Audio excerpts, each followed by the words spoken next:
بسم الله الرحمن الرحيم والحمد لله والصلاة والسلام على رسول الله وعلى آله وأصحابه ومن تمسك بسنته بإحسان إلى يوم الدين. أما بعد, after praising Allah subhanahu wa ta'ala and sending the salutations upon the Messenger alayhi salatu wassalam, upon his family and upon his companions and upon all those who follow upon his guidance and to the establishment of the last day. To proceed, ikhwan, Allahumma inna na'udhu bika min ilmin la yanfa' wa min qalbin la yakhsha' wa min nafsin la tashba' وَمِن دُعَاءٍ لَا يُسْمَعْ. Verily, Allah, we seek refuge with you from knowledge that has no benefit, and from a heart that has no fear, and from a soul that has no satisfaction nor contentment, and from a dua that goes unanswered, To proceed, ya ikhwan, فنواصل معكم في هذا الدرس في الاستفادة مع الشيخ صالح الفوزان في كتابه الملخص الفقهي من كتاب النكاح.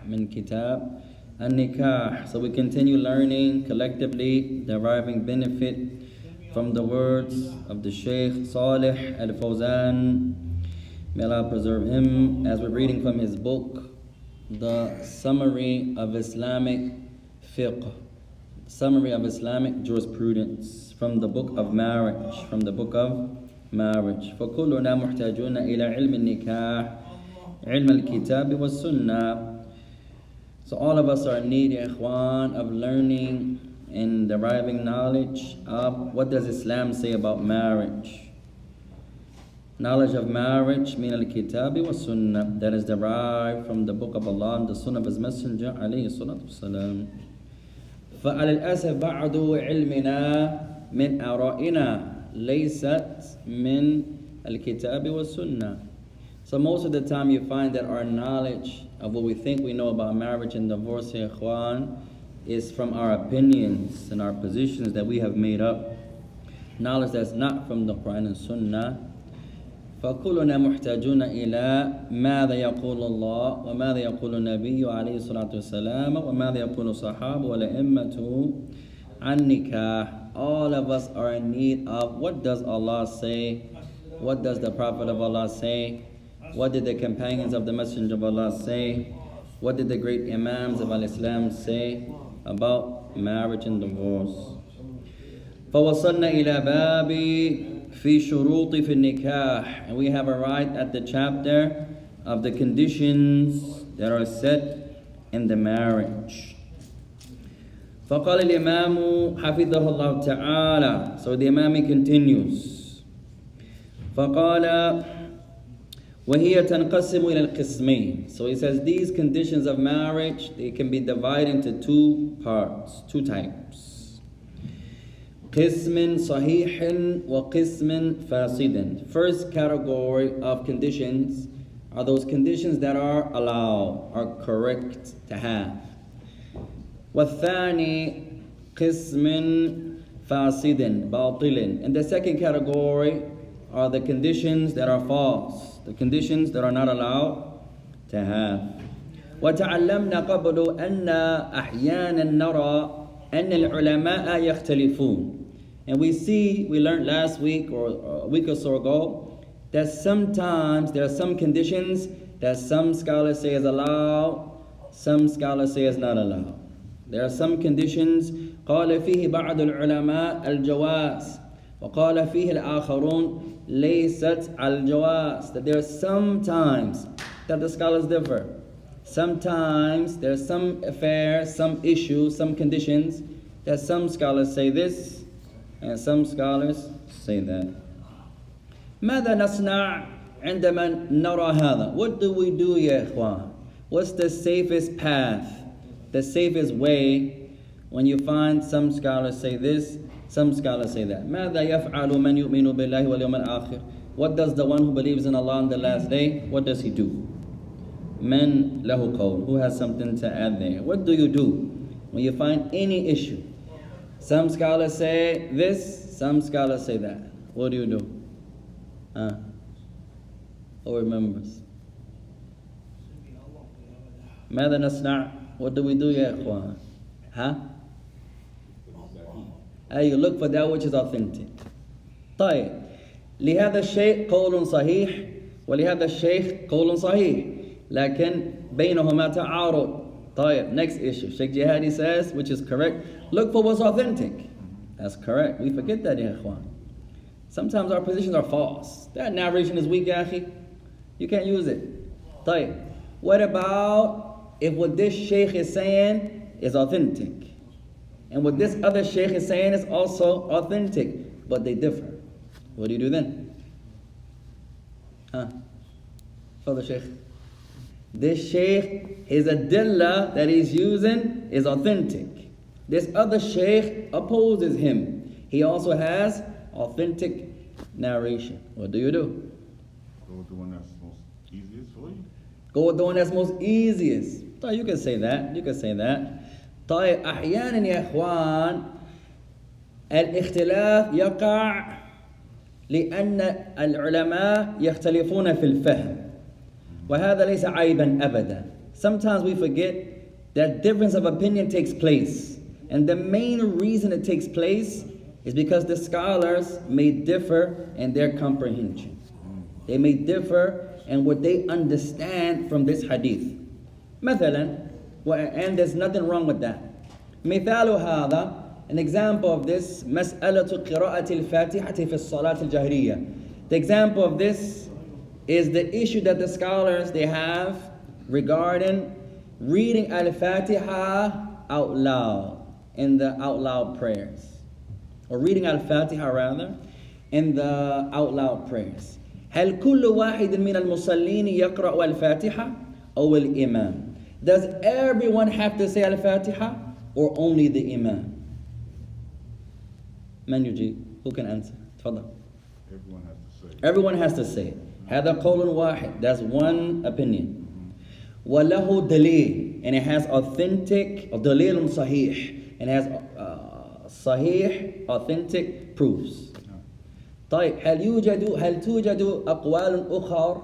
Are there other opinions? Yes. The answer is yes. طيب, ما هو الثاني, Sheikh Jihad? What's the second opinion? If the Imam did his, we follow him. It's only on the Imam. وله دليل صحيح, and this second opinion also has authentic narrations. تفضل. What is that? It's all authentic narration. طيب, second opinion is what? Is only upon the Imam to recite. طيب.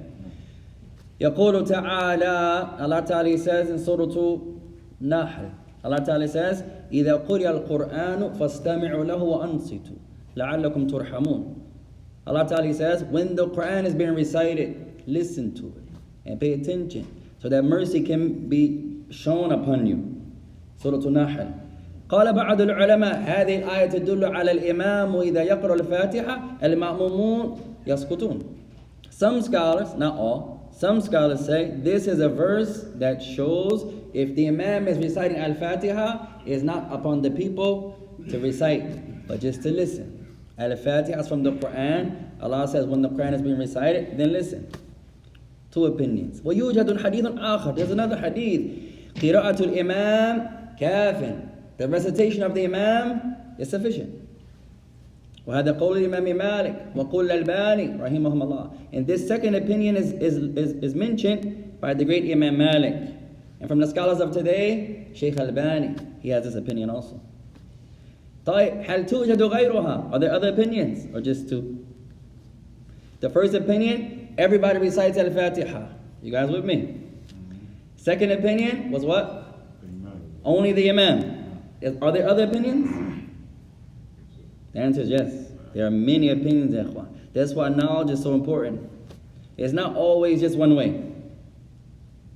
And that's why I hate seeking knowledge in America. I'll say that again. أكره طلب العلم في أمريكا. I hate seeking knowledge in America. Why do we say that?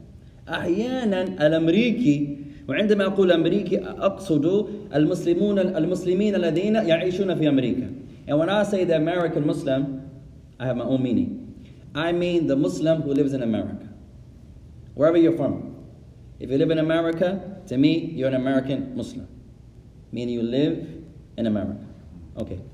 The reason I hate learning in America is because أحيانا نسمع قولا واحد فقط ونظن أن هذا الوحيد وفي أغلب الأوقات هذا خطأ.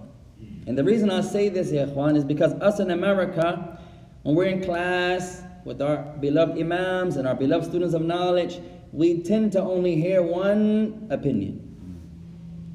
And then we believe that this one opinion, because this is the only one that we heard, is the only one.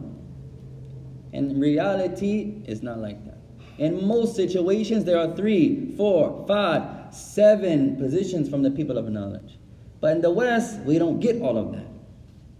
In the West, most of our masajid are mal'an min talabat al-ilmi. وَبَعْضُهَا الْعَكْسِ. Sometimes in America, our classes are filled with students of knowledge, mashallah. And sometimes it's the opposite. We can talk about sports, we can talk about each other, we definitely can talk about each other, ikhwan, we do that a lot. We could talk about this and that and this, and it's not bad. But when it comes to learning, most of us could care less. Most of us نظن أننا من علماء فليس علينا أن نطلب العلم على الأسف. Most of us in America believe we're already knowledgeable. So there's no need to come to class. I already know that, ya akhi. And most of us are not knowledgeable. We think we're knowledgeable. You ask the average Muslim, and I'm not telling you guys to do this. You ask the average Muslim, صف لي وضوء النبي لا يمكنه. You ask the average Muslim, tell me how the Prophet made wudu, but mention the proofs after everything you say. Can't do so. You ask the average sister, لماذا أنت تتنقبي? Why do you wear niqab? The average sister, she can't tell you. The average child, أعطني أو اعطني عشرة من الصحابة. You ask the average child, tell me 10 names of the companions. The average child can't do so. You ask that same child, أعطني عشرة من اللاعبين كرة السلة أو لاعبين كرة القدم يؤتي أو يأتي. You ask the same child, tell me 10 basketball players. He can do so. Tell me 10 soccer players, or if you will, football players. He can do so. Give me 4 PXP games. Give me 4 Xbox games. Tell me what he can tell you what country they were made in, who manufactured them, who designed them, what year they came out, how many editions. Allahu Akbar. Tell the average wife. Tell me 5 women scholars of Islam. The average wife. لا يمكنها. She can't do so. Then you ask her, tell me 5 reality shows. She can tell you their names, how many seasons, how many episodes, how many episodes in each season, the director, how much their salary. That's most of us here. So now the third opinion. We mentioned the first opinion. It's upon everyone to recite Al-Fatiha. Second opinion was what? Only on the Imam. Third opinion. Al-Fatiha laysat wajibatan. Reciting Al-Fatiha is not obligatory at all. It's highly, highly, highly recommended. وهذا قول ضعيف. That statement is a little bit weak. لكن هو قول أبي حنيفة. وله دليل. And he has some proof, ya ikhwan. He has some proof. He mentions the statement of Allah Ta'ala as it comes in Surah to, somebody check this, ya ikhwan. Surah to Mudaththir. Or Surah Muzammil. I have doubt right now. One of those 2 surah. Allah Ta'ala says, فَقْرَأْ مَا تَيَسَّرَ مِنَ الْقُرْآنِ. Allah says, read what's easy for you to read from the Quran. Abu Hanifa used this verse to say, see, Allah's talking about Al-Fatiha. When you read before that, it appears Allah's talking about the night prayer. Getting up at night. But, هذا قول Abu Hanifa. But that's what Abu Hanifa uses, one of his proofs. He also used the hadith Abi Hurairah عندما صلى الرجل أمام النبي 3 مرات فرد النبي السلام وأمره أن يرجع ويصلي فقال صلي ارجع فصلي فإنك لم تصلي. He also uses another hadith that's collected by Al-Bukhari or Muslim, narrated by Abu Hurairah, in which a man prayed in front of the Prophet 3 times. They call it the man of the prayer who prayed, the prayer of the man who prayed badly. The man prayed his salah, came to the Messenger of Allah and said, Salaam alaikum ya Rasulullah. قال النبي عليك السلام ارجع فصلي فإنك لم تصلي. The Prophet said, وعليك السلام, go back and pray, for verily you did not pray.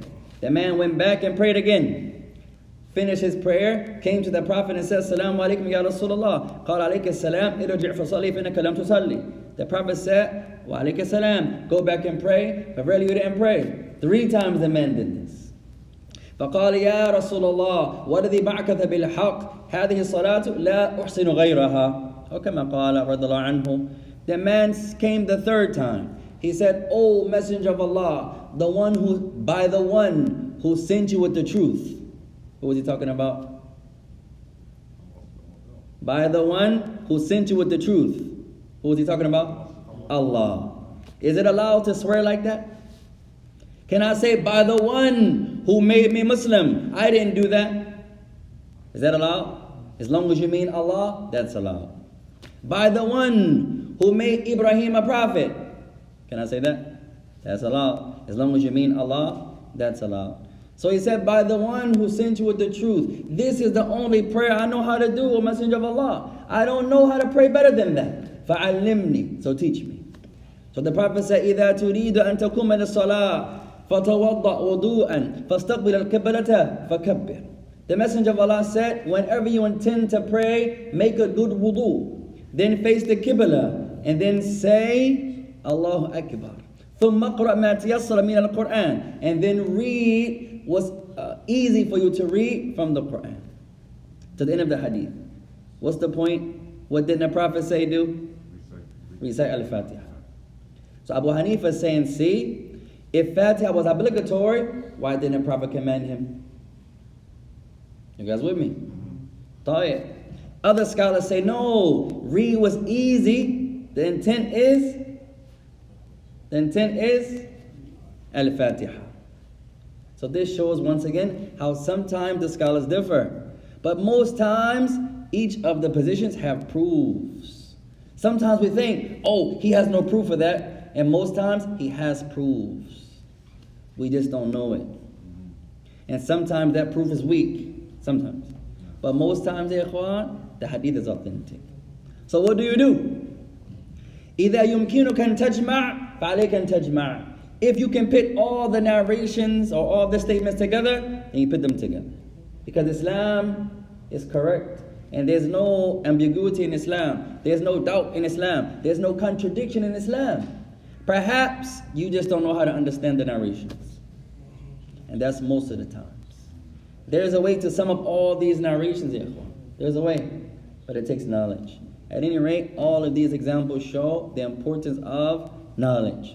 It also shows we should be brothers to our brothers to one another. أحيانا هو لا يوافق معك وإذا عنده دليل فلا بأس. Sometimes your brother, your sister is not going to agree with you. I see it one way, mashallah, here's my evidence. The brother sees it another way, here's his evidence. If my hadith is authentic, alhamdulillah, and his hadith is authentic, alhamdulillah, what's the problem? And it's one thing I wish the brothers in our city and neighboring cities, I wish we get back to memorizing Quran and Sunnah. I wish, ya ikhwan. Because the Sunnah la tufarriq abadan. The Sunnah does not separate. The Sunnah tajma', it unites. So when the brothers, oh, don't go to that masjid. Why not? They're off of it. What are they upon? I don't know. You don't follow that, ya ikhwan. The Sunnah is only with us. Who says that? Who says that, ya ikhwan? Be careful of those positions, ya ikhwan. The Sunnah out of all 10 of the masajid in our city, there are only 2 masajid you can go to. Who said that? Where is that in the Quran and Sunnah? What scholars preceded us in saying that, ya ikhwan? When most of our difference of opinions are there from opinions, ya ikhwan. Now yes, some people, I'm not saying go there, but for the most part, all of the people are teaching the Quran and Sunnah, ya ikhwan. And they may have a mistake here or there, but that doesn't take you outside of the Sunnah of the Messenger. I hope Allah Ta'ala returns us back to memorizing the Quran and the Sunnah. One of the main reasons we argue so much is because we're ignorant. We think we're knowledgeable. So my sheikh says an opinion. If you contradict my sheikh, I don't give you salams. That's from ignorance. It's not from Quran and Sunnah, ikhwan. Or your sheikh has an opinion, and I don't believe that's the strongest opinion. So you don't give me salams now. That's from ignorance, ikhwan. That's not from the Quran and the Sunnah. Wallahu alam. So you have to look at all the, if you can, look at all the evidences, ikhwan. And there's a way to unite between all of them. Wallahu alam. Our brother says, what city are you in? We're in New Jersey. May Allah bless you. What part of New Jersey, ikhwan? Is this East Orange or North? My family said sometimes in class you say East Orange and sometimes you say North. She says, be careful. The brothers and sisters up here, they don't like to be. She said, when you come to our city, you have to be careful. I said, what do you mean? She says, if you say Newark, and you're really in East Orange, they may get offended. That's just our way. If you say East Orange and the people from North, we don't mean no harm, ya ikhwan. At any rate, the cities are so close to one another, ya ikhwan. One brother said, I'm from South Orange, ya akhi. He's from Orange. Alhamdulillah. What's the issue, ya ikhwan? طيب, let's continue, inshallah ta'ala. قال الإمام الفوزان حفظه الله تعالى ولو شرطت زيادة في مهرها أو كونه من نقد معين صح الشرط وكان لازما يجب عليه الوفاء به. Next point. If the sister you want to marry, she has a condition that you give her an increase in her dowry, and you agree to that, then this is allowed. Or she asks for something specific for a certain amount of money in her dowry. صح هذا الشرط. This condition is allowed if the man agrees. وكان لازما, and it's upon him يجب عليه الوفاء به, and it's upon him to fulfill it. ولها الفسخ بعدمه, and if the man does not fulfill it, the woman has the right to invalidate the marriage. فعلينا يا إخوان أن نتم بالشروط. So we have to give consideration to our conditions. Any condition, إما اشترطنا عليها أو اشترطت علينا هي علينا أن ماذا يجب علينا الوفاء. Any condition that we stipulate upon the woman, if she agrees, she has to fulfill it to the best of her ability. She stipulates a condition upon us, the men. If we agree, we have to fulfill it. The sister says, I have a condition. What did we learn last week, ya ikhwan? أنا أبقى مع أمي وأبي. أنت توافق يجب عليك الوفاء. She says, I'll be your wife, brother. You look okay to me. No, I can be patient, no problem. She says, I have one condition. What's that, sister? I stay in my parents' home. You never move me out of my parents' home. My parents are elderly. I stay with them, no matter what. You agree? You're binded by that. She says, I have to stay in the same city as my parents. That's allowed. If you agree, you're binded by that. So it's important, ya ikhwan, that you fulfill to the best of your abilities the conditions. And sometimes you have to ask the wife, is this a condition or is this just something you're asking of me? It's a difference, ya ikhwan. Conditions are strong. Conditions are like promises. Sometimes, although we're supposed to speak the truth anyway, there's a difference between a promise, there's a difference between a covenant, there's a difference between a condition. So sometimes you ask your wife, hey, she says, such and such and such and such. You say, is this a condition? That's important, ya ikhwan. Because if the conditions are not fulfilled, the one that's asking it has the right to nullify it. So pay attention then.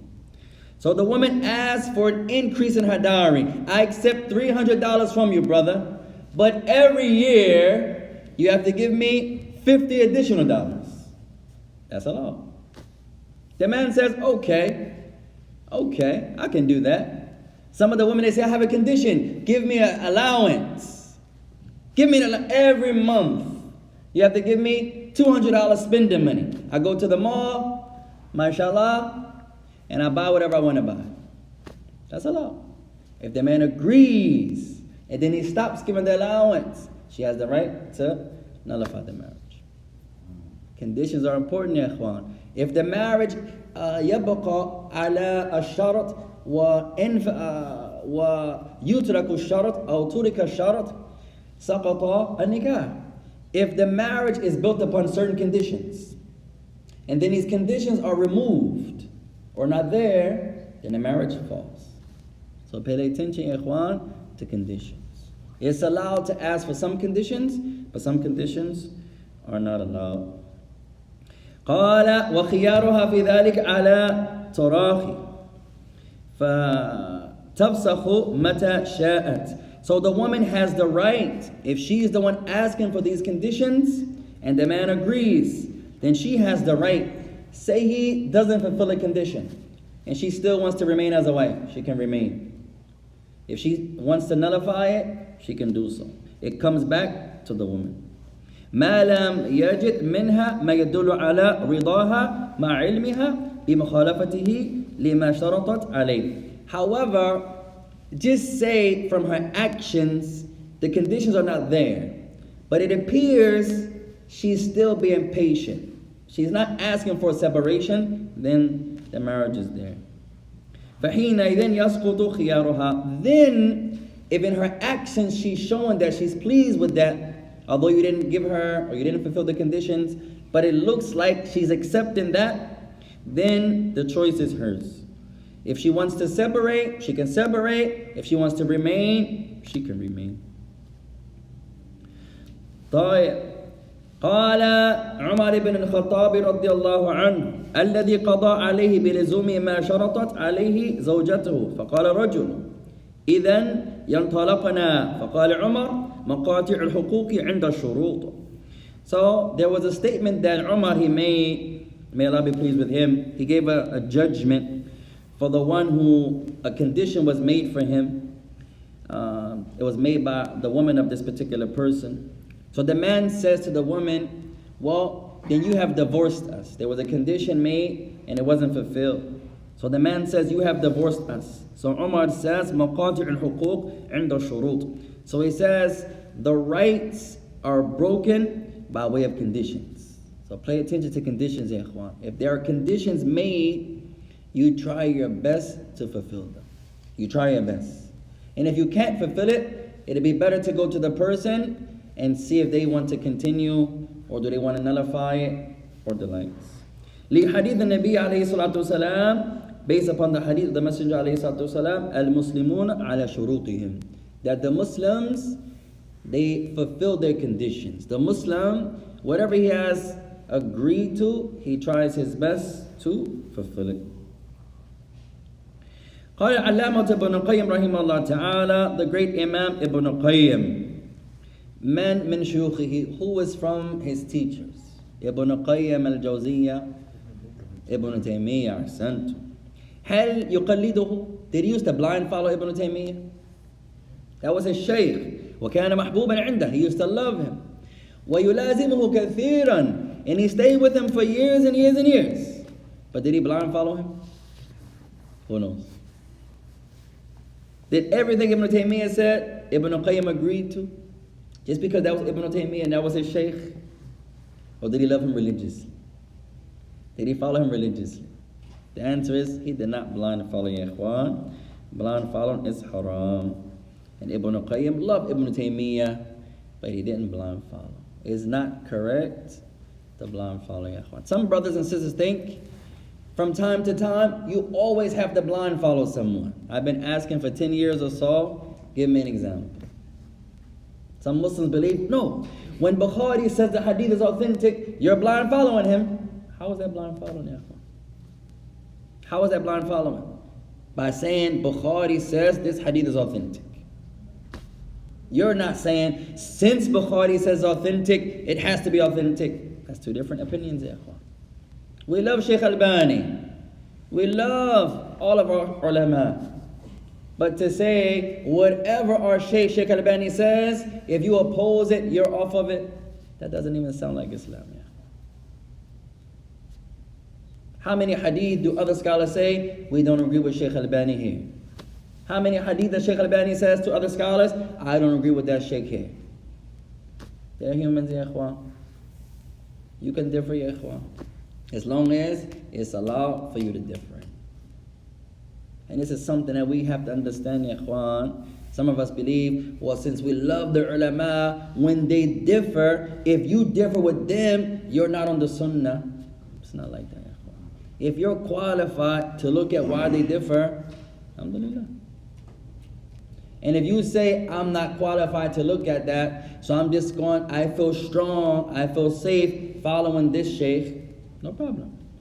But to say, this sheikh, since he said it, he has to be right, and whoever contradicts him is wrong, two different issues here. Two different issues. You're driving and you pull over, excuse me, Akhi, how do I get to Walmart? And he says, go 5 lights and make a left. And you follow that, that's not blind following. But if you believe that's the only way to get to Walmart and no other way, two different issues. Two different issues. طيب.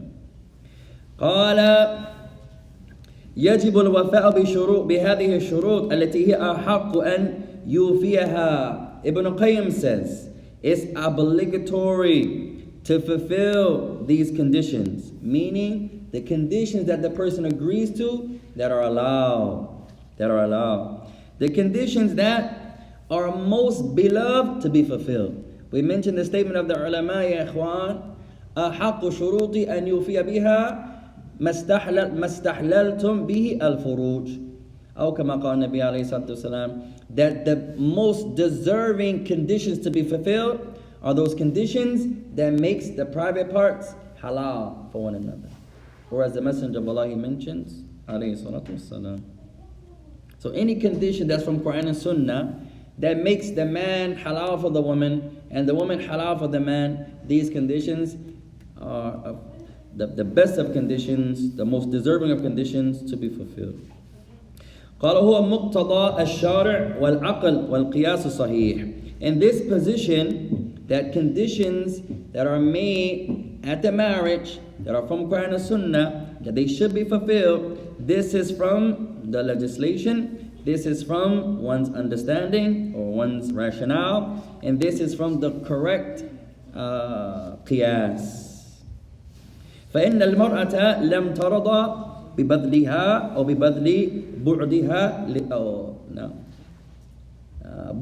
للزوج إلا على هذا الشرط. Because the woman is not pleased with the man just fulfilling some of the conditions that she stipulated upon him. وَلَوْ لَمْ يَجِبْ الْوَفَاءُ بِهِ. Even if the person, or it's not obligatory for him to fulfill them. If the woman has conditions and you give her half or part, she's not going to be all the way satisfied with that. لَمْ يَكُنِ الْعَقْدُ عَنْ تَرَاضٍ. He says, however, the condition of a marriage is not based upon being pleased. Now this is to the married brother and the married sister. أحيانا الرجل هو لا يريد أن يكون متزوجا بها وإذا يسأل عن هذا يقول أنا لست راض بها. The brother that's married, he looks a little down, a little sad. We say, what's going on, man? He says, I don't want to be with the girl no more. I don't want to be married to sister such and such no more. Why not? I'm not pleased with her. And marriage is not about, or is not based upon being pleased. And sometimes we forget that. Sometimes this woman can be obedient to Allah. And may Allah make our women like this. And we still not satisfied. And most of the times we have these issues, it's something dunyawi related. It's not based upon her religion or, no. It's something of this life that she does that I'm not pleased with. For example, as some of the brothers, she gained a little weight. Oh, where's your patience? That happens a lot there. You'll be amazed the phone calls, ya akhi, I need some advice. What's going on, ya akhi? My wife, mashallah, ya akhi. Be patient. What do you mean be patient? She's gaining weight and weight and weight. She's bigger. Be patient, ya. Be patient. That's most of us. Likewise, the women are the same. Sister, what's going on? I can't do it, brother. I can't do it. What's going on?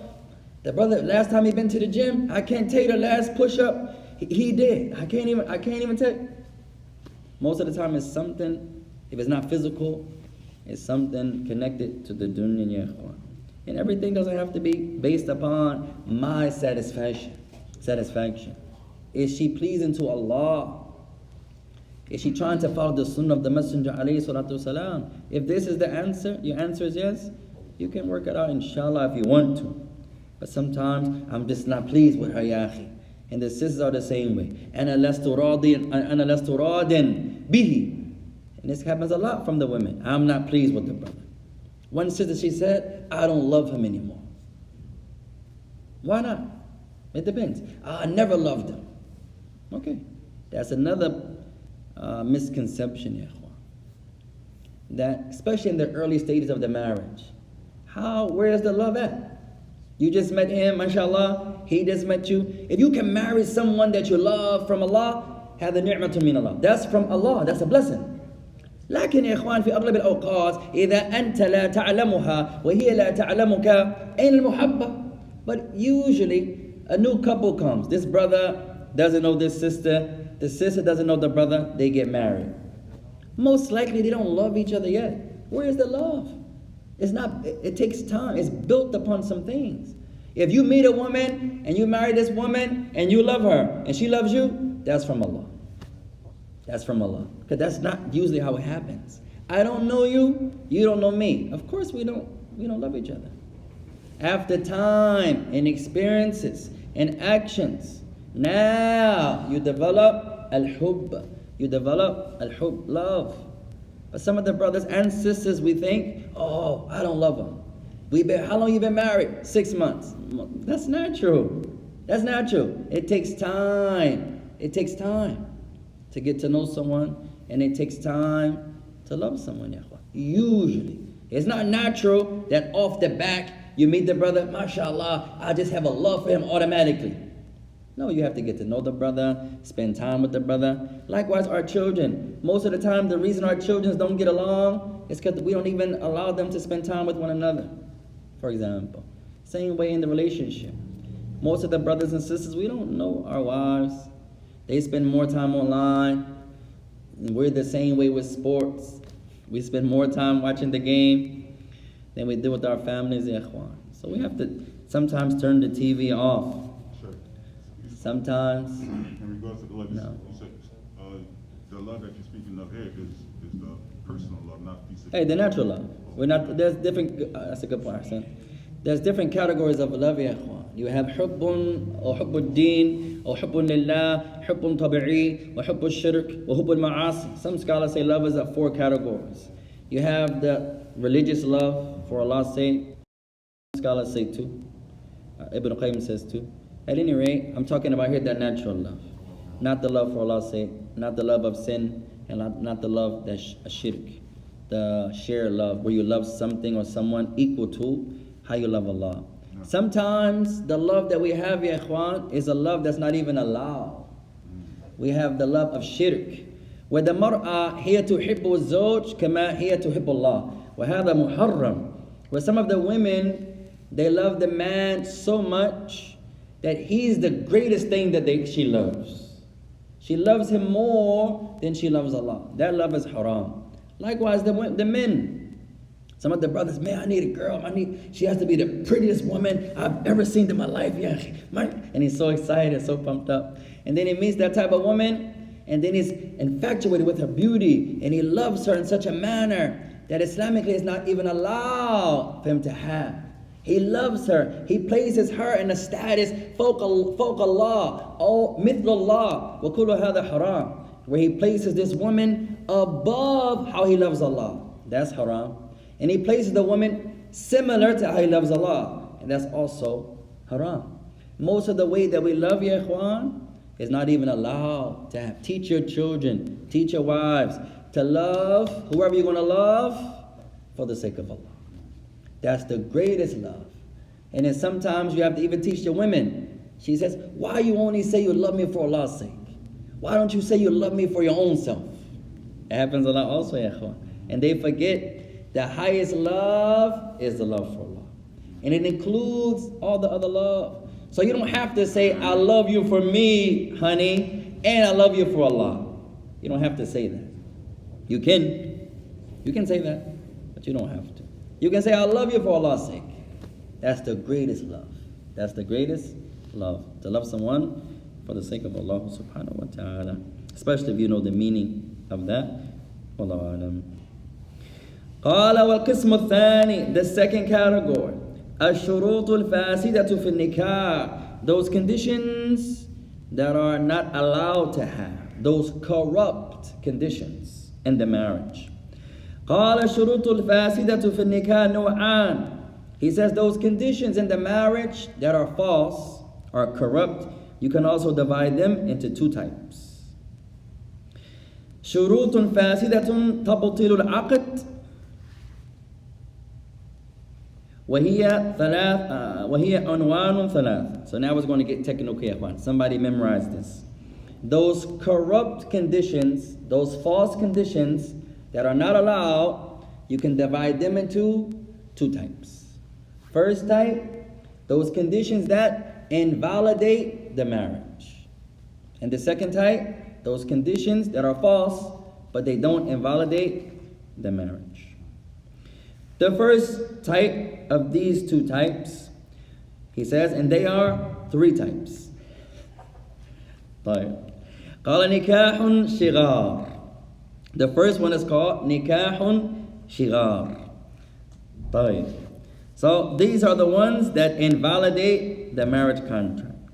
وهو أن يزوجه موليته بشرط أن يزوجه الآخر موليته ولا مهر بينهما. What is this type called, ya ikhwan? What's the meaning of the nikah al-shighar? Nikah al-shighar. We can say in English, what's it called if I give you something and just because I gave it to you, you give me something? How would you say, ya ikhwan? Like a trade, like a equivalent trade marriage. We'll say that in English. It's a equal value trade. Meaning, you marry me off to a sister, and I'll marry you off to a sister, and there's no dowry between them. And it usually comes with a family member. Say I have a sister that I'm in charge of. I'm a wali of a sister, and you're a wali of a sister. I'm a wakil of a sister, you're a wakil of a sister. So I marry you to the sister I'm in charge of, and since I did that, you trade me, and you marry me off to the sister you're in charge of, and since we're doing that, there's no dowry between the two. You guys with me? This is called the nikah shighar. I have a bunch of sisters, and you have some sisters. I have a sister, you have a sister. I marry you off to the sister I'm in charge of, and you marry me off because I married you off, so you have to replace, you have to give me back, you have to give me something. So you marry me off to a sister that you're in charge, and since we both did that for each other, there's no dowry. You guys with me? What's your name, Yahi? Our beloved little brother. Abdullah. How old are you, Abdullah? How old are you? 10. What's your little brother name? What's your name, Yahi? I call on children. Abdurrahman. How old are you, Abdurrahman? How old are you? Sab'a. Allahu Akbar. Tayyib. This question is for Abdullah. Tayyib. You understand our example? There are two brothers. One brother, like you guys, but not brothers in family. So y'all wouldn't count here. Oh, y'all could count. That could count. If you're the wakil of sisters, not your sisters. You with me? So you're an imam of a masjid, we'll make it easier. Abdullah is an imam of a masjid. His brother, Abdurrahman, is an imam of another masjid. Right? May Allah make you both from the imams of Al-Islam. So you have sisters that you are over. Abdurrahman has sisters, he's over. So Abdullah marries Abdurrahman to a sister. And since Abdullah did that, Abdurrahman returns the gift, returns that blessing, and he marries Abdullah to a sister he's in charge of. No. You guys with me? And since they're doing that, there's no dowry between them. Reason being? Just since you hooked me up, like we say in Jersey, you hooked me up, I hook you up. Right? Just because I just married you to a sister, since I did that and you married me to the sister, there's no dowry. That's the dowry. Right?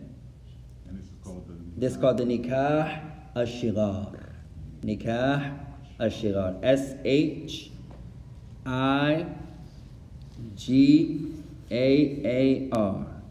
S-H-I-G-A-A-R. Shigar. Father Sheikh. Where do the sister have anything to say in that? That's a good question. I've never learned yet, Ikhwan. Does the sister, it appears that they're just taking the sisters right away. That's what it appears. Because technically, the woman can't get married without accepting it. And that's from her right to give a dowry. It appears these two brothers, that's why this is not allowed. One of the reasons why it's not allowed is, number one, you don't have the right to marry a woman off you can't override a sister. You can't do that. And she always has the right for a dowry. That's a condition in our religion. So this example is not correct. This is the first example of ones that is not correct to do. So he says, وَلَا مَهْرَ بَيْنَهُمَا, and there's no dowry between them. سُمِيَ شِغَارًا مِنَ الشُّغُورِ وهو الخلو من العوض وقيل سمي شغارا من شغر الكلب. So he says it's called shigar, and it comes from the noun shuguru, al-shuguru. And this shugur is when the people are alone. Al-khulu min al-iwad. And it's called shigar because the dowry is not there. The iwad is like the compensation or something that you receive.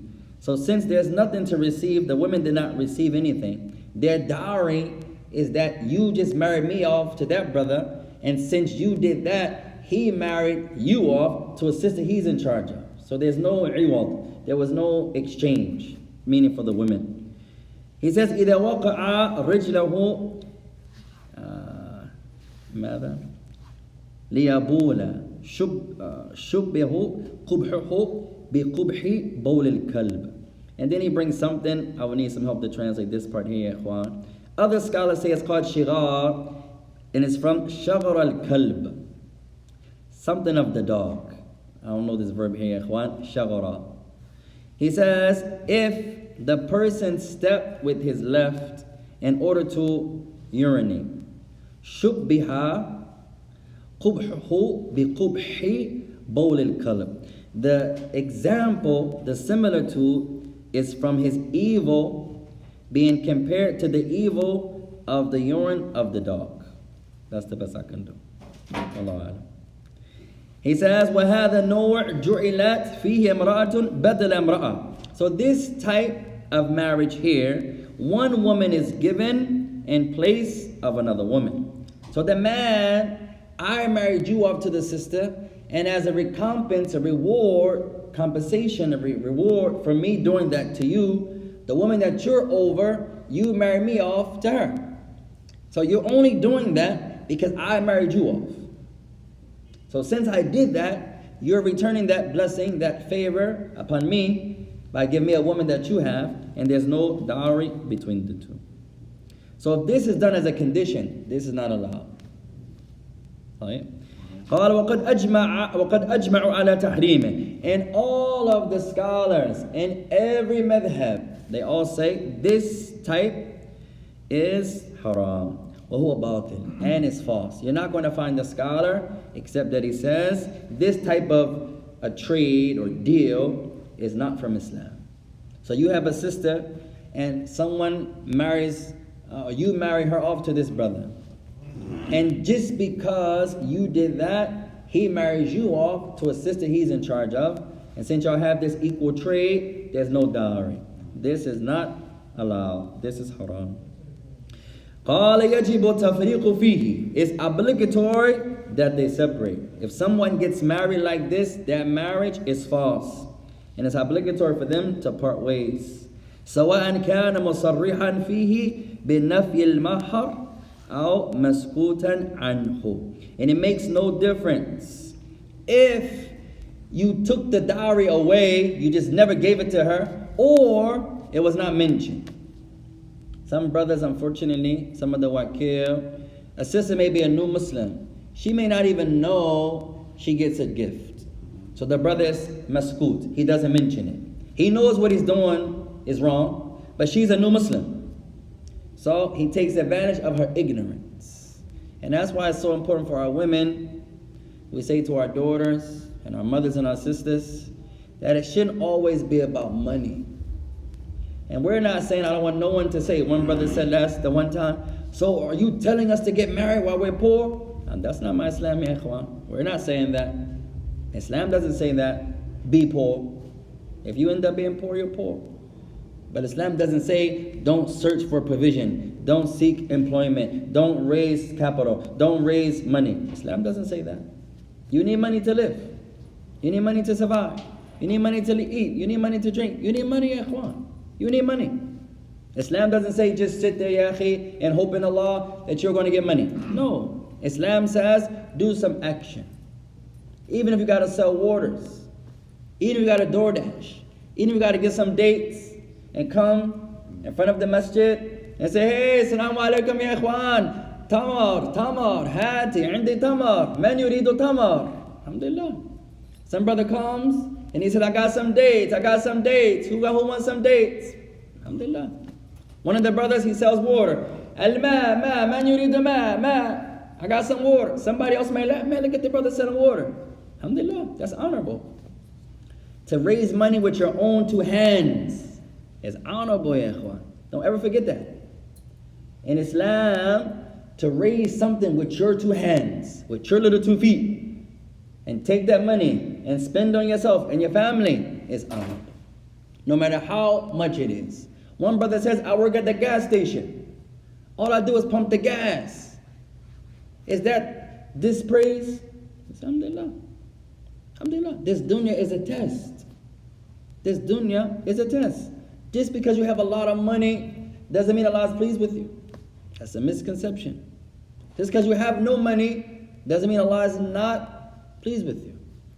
Just because you have an honorable way of living does not mean Allah is pleased with you. That's not a condition, ya akhwan. Just sometimes we think, man, I'm in need, I've been looking, I go to job after job. I'm looking and I'm trying my best. I gotta fill this gas up. I gotta sell these dates. I gotta sell this water. Maybe you send those dates as a blessing. Maybe you send that water as a blessing. Sometimes the man who has no money, if he has the money, he would have been a tyrant. Maybe Allah is saving you from yourself.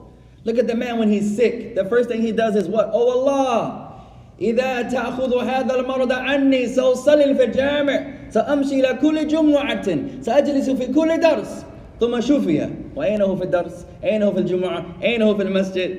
The first time we get sick, the first thing we do, oh Allah, I promise you, Ya Allah, if you take this sickness away, I'm going to go to the masajid. I'm going to pray in jama'ah. I'm going to come to the classes. I'm going to go to Jumu'ah. And then what does Allah do from His mercy? He cures the person. Where is the brother at? When you're sick, you don't see the value of being sick or the blessing of being sick.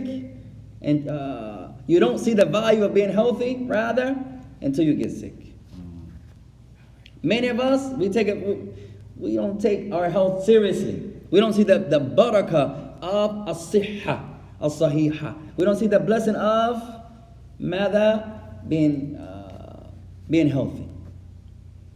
Most of our children on the game all day. Most of us, everything's about the NFL and NBA. Most of our women, they have the shows that they watch. For example, no matter how sick we are, I guarantee we're going to watch Sunday Night Football. The man can have COVID. The man can have this and this and this. He's going to be there. If he has a team, his favorite team is playing playoff, Super Bowl. 49ers. What's your team, ya ikhwan? Whatever he likes. The women are the same way. She's not missing her show. The kids are the same. Abby, the new game. So we all have our tests and trials. طيب. تمام شيخ؟ تفضل.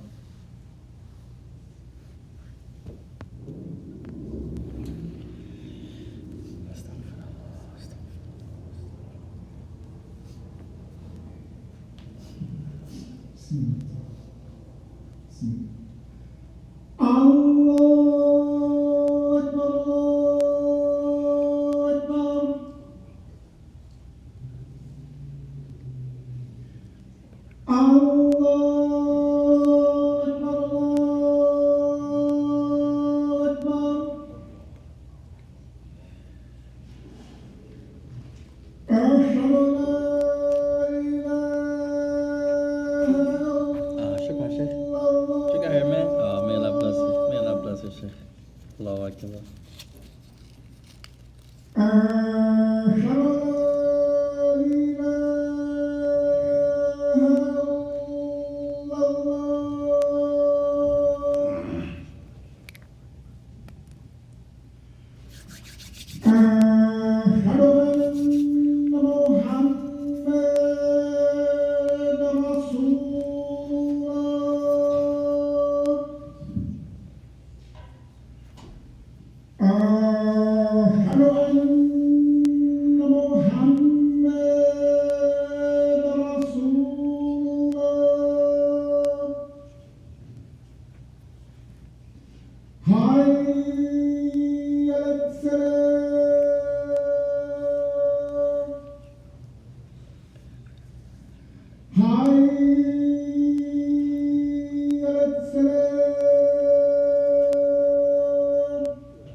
بسم الله الرحمن الرحيم.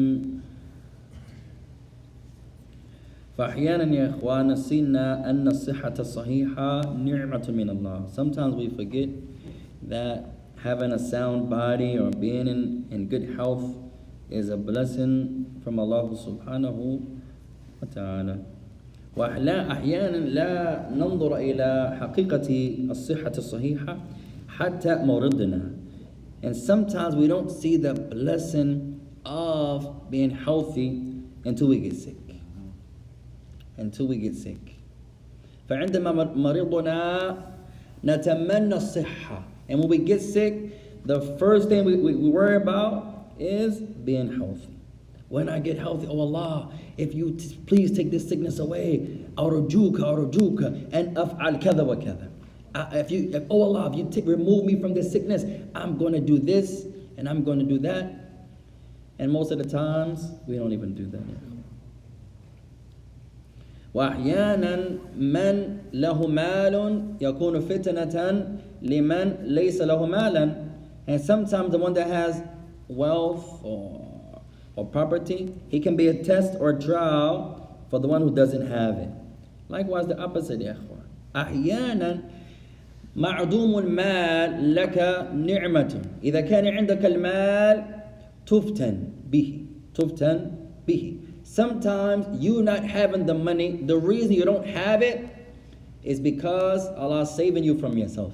If you have it or had it, you would be a tyrant, or you'll fall into some tests or some trials. Likewise, possessions. Likewise, this and that. Likewise, the one that has the wealth, أحيانا هو ينسى أن هذا المال قد يكون فتنة له. And sometimes the one that has it, he forgets that this is a test, or it could be a test or trial. It can be a blessing, and it can be a trial. The one that has بين يديه قهوة, he has كوب القهوة, a cup of coffee in his hand. هل هو يشكر ربه تعالى له? Is he going to be grateful to Allah for this coffee? One small cup of coffee. Or يشربه ويرمي بقيته. Or is he going to take a sip and then throw the remaining of it away? Is he going to be grateful to Allah, or is he going to throw it away? You'll be amazed how much food we waste, ya akhwan. Myself included. You'll be amazed. And it's a reminder to me, first and foremost, how much we waste. How much food we waste. We get the food, mashallah, أكلنا بعضها أو بعضه, we eat a little bit. mashallah. أرميه ثم نشتري جديدا. هذا معظمنا. This is most of us. We get the food, eat a little bit, we're not satisfied. Oh, it's like this or like that. Oh well, throw it in the trash. That's most of us. And then let's buy some more. What about the food we just wasted? Even in Ramadan, you'll be amazed how much we waste. Ourselves. How much we waste in Ramadan, ya ikhwan. You'll be amazed how much food. The Muslim fasts all day. To eat a little, his stomach, sagura, batunuhu, his stomach is going to shrink. No matter how strong you are, your stomach is going to shrink. Some scholars say the first few days of your fast, your stomach shrinks. Okay. So now you're not going to eat like you think. Your mind, you see the food, your eyes, mashallah. You're going to eat a couple, I'm full. Tayyib. But look how much food at the end of the night we all throw away. Almost every masjid, ya ikhwan, except the one Allah has mercy upon. You'll be amazed. The Muslims should be ashamed to fast all day. نصوم طول النهار ونرمي بقية الطعام إلى القمامة. We fast all day. And then the excess food, the remaining of the food, most of us, we throw it in the trash. You'll be amazed, ya ikhwan, how much we all waste. Likewise, our clothes, our shoes. You'll be amazed, ya ikhwan. Even if you like what you like, all of us have something we like. What I like, ya ikhwan? I like blazers, I like briefcases, and I like watches. Anything else I don't really like too much. Everyone else has their thing they like. My brother loves Timbs. He's not going to place his feet except in Timberlands. No matter how much they look like Timbs. He's a sheikh in knowing what boot is what. Alhamdulillah. He knows. No problem. Everybody has what they likes. No problem. That's natural, ya ikhwan. There's nothing wrong with that. But don't go overboard. Most of us, and I challenged you last week, who did the challenge, ya ikhwan? To go home and count your thoughts. I challenged the brothers, I challenged the sisters. The sisters, we already know, yeah, they're still going to be counting. So we are, that's natural. If I challenge my family, oh. One day I challenge you, count, open that closet. I dare you. She won't even do it. She knows what's behind that. That closet will fall on her if she opens that door. And we're the same way, Ekhwan. I challenge you. Go home. You don't got to tell me the number tomorrow. No. Keep the numbers for you. Go home. I challenge our two new brothers, Abdullah, Abdurrahman. Go home and count your garments. You don't got to tell me. It's for you. I guarantee you have more than 30 thobes. I guarantee you. In America, I guarantee the average Muslim, you have 30 thobes. Our women, I guarantee our wives, our mothers, our daughters, I guarantee you. In America, she has 50 jalabi. I guarantee you. There's no way you're going to wear out 50 jilbab. There's no way. You know how many lives you have to live, ya ikhwan? There's no way you're going to wear out 30 thobe. It's impossible. I don't care if you work out every day, you're a mechanic, it doesn't matter. It takes a long time to wear out a thobe, meaning where you can't wear it again. And you'll be amazed how much we waste. And we're still buying and buying and buying and buying and buying. You have 30 of them. And then we try to get slick. And we come and say, hey, well, I'm going to buy 10 more, but I'm going to give sadaqah to 10. Not like that, ya ikhwan. You don't give sadaqah to go buy new garments. Not like that. That's most of us. I challenge you, when you go home, count your garments. Count them. The average Muslim has at least 30 thobe.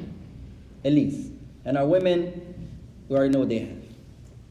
You'll be amazed how much we waste our food. How much we waste our money. And then when it's time to give sadaqah to the masjid, it's so hard. It's so hard. If you count all the shoes on Jumu'ah, we have thousands of dollars worth of our shoes. You'll be amazed, ya ikhwan. You'll be amazed. Shoes, each shoe is about $200. Each shoe. Alhamdulillah. There's nothing wrong with that. If I'm going to spend $200 on my shoe, how much more am I going to spend in my masjid? I'm not saying it's haram. That's not my Islam. To buy $200 worth of shoes. That's a lot. Inshallah. That best. We'll say that's a lot. If I'm going to put $200 on my feet, the lowest part of your body, in the Muslim world, in America, the worst thing that somebody can do to you is spit on you. We really take that serious. In a Muslim world, what's the worst thing somebody can do to you? Hit you with what? A shoe. That's from the lowest. You will fight somebody, they hit you with a shoe. That's in the Muslim world. In America, to spit on someone is equal to that. In the Muslim world, you don't see a lot of fights. But you see a lot of people grab a shoe. With a shoe. Right? So they know the value of a shoe. It's if you really want to embarrass someone, hit him with a shoe. It embarrasses you. The lowest thing on your body, a shoe. So if my shoes cost $200, no problem. That's allowed. We'll say that's allowed. How much more so I'm going to give to my masjid? How much more so? If you took our shoes alone, forget our cars, forget our garments. No, our shoes. We got a couple $1,000s worth of shoes, ya ikhwan. We should be able to come every day and put $5 in the sadaqah box. A person, if my shoes cost $200, imagine what I'm giving to sadaqah. Imagine. And we're the opposite, ya ikhwan. We are the brothers that, when it's time to give, you see everybody turn around. Hey, give me a second, ya akhi. The brothers asking for some sadaqah, we be like this. Hold on, ya akhi, hold on. Give me 5 seconds. Give me a minute, ya akhi. And then he has to peel back. Mashallah. No, not like that. The one that has that tawakkul upon Allah, the first thing he's going to give, he gets his money from his job. This goes to my masjid. Alhamdulillah. And then this goes to my family. We put Allah first, like Umar did, like Abu Bakr did. What did they do, ya ikhwan? And we'll stop here. One of the most humbling narrations you're ever going to read. I've never did this to this day. May Allah make me like Abu Bakr or like Umar. Where however amount of money you have, the Prophet is calling for sadaqah, sadaqah, sadaqah. Everyone is going back getting some sadaqah. Umar comes. He thinks this time he has Abu Bakr beat. Umar used to try to compete with Abu Bakr. Abu Bakr wasn't paying Umar no mind, ya ikhwan. That's his natural. But Umar, in a halal way of competition, it's allowed. I see the brother every morning going over Quran. I say, I want to try to be just like him. When he gets up, I'm going to get up. He sits there for 2 hours. MashaAllah. I'm going to try my best to compete with the brother. Alhamdulillah. That's a good competition. My brother prays 2 rak'ah before he goes to sleep. I'm going to try to pray 3 rak'ah. Alhamdulillah. If you're doing it for Allah's sake. So Omar comes, I got him this time. He comes binisfi mali, with half of his wealth. Who can beat half of his wealth? The Prophet said, Mada indaka ya Umar? What do you have, O Umar? Nisfu mali, half of everything I own. Mada tarakta li ailatika ya Umar? What did you leave for your family? Qala taraktu nisfu al-akhar. I left them the other half. Then Abu Bakr comes. And we'll stop here, inshallah. Then Abu Bakr comes. What do you have, ya Abu Bakr? I have kullu shay'in ya Rasulullah. Everything I possess. May Allah make us like Abu Bakr, ya ikhwan. What did you leave for your family, Abu Bakr? He says, Taraktu lahum Allahu wa Rasulah. He said, I left for them Allah and His Messenger. I've never got a check and just said, here you go, yeah, masjid. Never. I've never got a check and said, hey, 500, half of 500, 250, here you go. That's how Umar was, yeah. May Allah make us all like Abu Bakr and Umar. We'll stop there, inshallah. وسبحانك اللهم وبحمدك أشهد أن لا إله إلا أنت أستغفرك وأتوب إليك. السلام عليكم.